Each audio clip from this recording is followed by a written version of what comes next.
Coach, just obviously in just shells today, so not as much contact, but a little more emphasis on the situational drills, it seemed like. Absolutely. We kind of designed it where practice 9, we're just going to be in helmets and our last real helmet day, but use it as a mental day, as a preparation day, as a day that we were going to get something done with intent, and a lot of great teaching moments as we went through some situations, some red zone, our first look at 2-minute against the wind. I mean, it was a good little, drill and a lot of teachable moments today.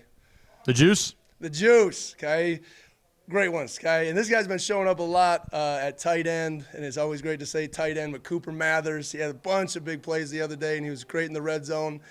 Defensively, I love Antonio Pule. He's been bringing it each and every day, and I think his ceiling is really, really high, even as a senior. And we had one special one today. Bill Stevens. He's one of us. He's part of the family. His face turned bright red, and then he got the chance to break us down. But he's one of us and had a big week going into the Hall of Achievement today.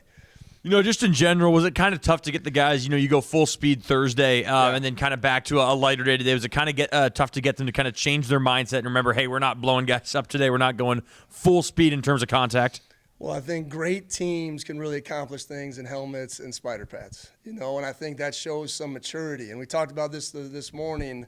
Each and every guy was going to show who they were today, how fast you're going to go. We have the catapults. I know their max speeds. It was an effort and execution day. And as long as we keep attacking things with purpose and intent, we can keep moving forward as a team. So I think it was one of those days where, our maturity showed, and I thought we accomplished a lot of really good things on the field and really set us up for a great second half of spring ball. Since we last talked, you guys, another addition via the portal, Grant Stevens from Northern Colorado. Just talk about what he brings to you and what you're kind of excited about in regard to him. Well, I think the first thing that stands out with Grant is some maturity. I think he knows what he wants. I think it was a really great culture fit. And the best part about the transfer portal, if you're really looking, it's about opportunity. Okay, there's going to be an opportunity for come and impact our team. But I think he can bring something to a young offensive group. He has a lot of starts, and I think he's going to make a big impact in our program. No, it's early, and guys are still vying, and there's going to be additions and everything. But as of right now, what seemed to be kind of the most tightly contested of the position groups between 2 or 3 guys? Well, I think you start on defense. It's finding that eraser at free safety. We brought in Lockett. We've tried Shep there. Hunter's been back. And then we're going to, see what Jaden Hicks can even do. And if he can be the starter at free, we'll make him work there. So that is going to be a job that goes, I think, all the way into fall camp. These scrimmages will be a huge evaluation. So I think that's one of the biggest jobs on defense that we're really, really looking to find. And then just stability at corner. Those 4 guys, were rotational, did a lot of things. Who's going to step up and really solidify themselves as a big-time playmaker? And then offensive line. We've talked about it a lot, but it's the mentality and the makeup of our football team. So, their 5 is 1. So what 5 guys are going to be able to take the reins and do that? Next Saturday will be huge for that. We talk about the physicality, who can execute. Kingston will be back next week to really see where, and we keep adding pieces. So as that continues to really grow. And I'm just excited about who's going to separate at wide receiver. They know we're going to play a lot of guys, but who can make the big contested catches, And it was great to see Lincoln run around a little bit out there, Strib coming back. So, we need, and Coach Filani said this the other day in the meeting, competitive depth at wide receiver.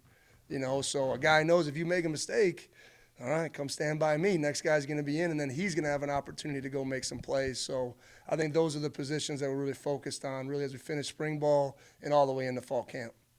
What is it that Shepard's kind of done over the offseason to work his way into consideration for this? Well, Shep, we took him for a reason in 2020 in that class and in that COVID year, and he just has that football mentality, all right? Now, every once in a while, you'll see that aggressiveness, and it'll get out of control, right? So I would rather, pull him back than have to say giddy up. And Shep's one of those guys that just has that, he wants to go kind of take your soul when he tackles. And there's times it's got to be finesse in the middle of the field and get people down.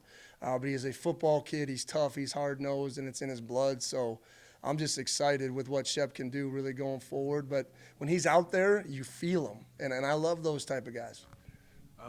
Other kind of competitions, I guess depth competitions stick out to you? Well, yeah. At linebacker, one stands out between Kyle Thornton and Ben Wilson.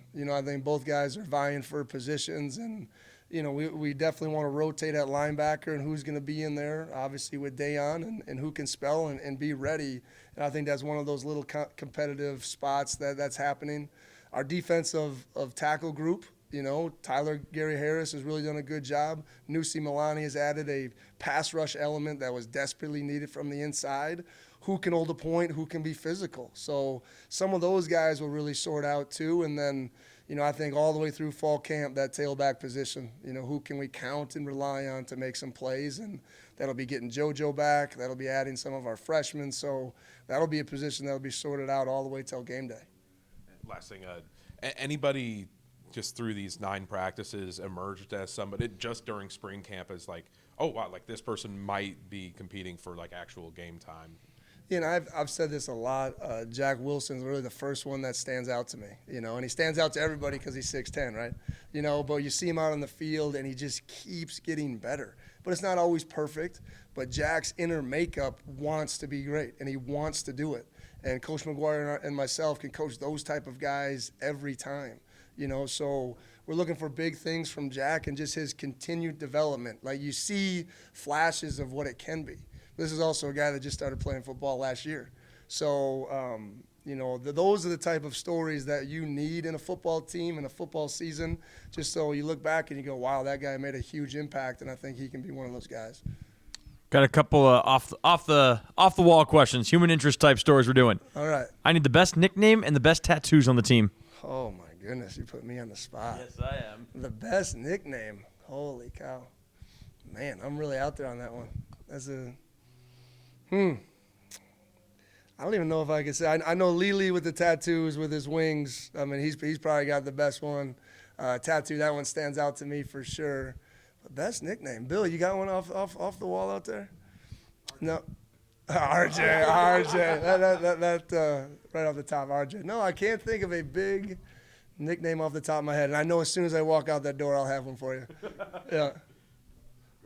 Good, thanks. Thank you, guys.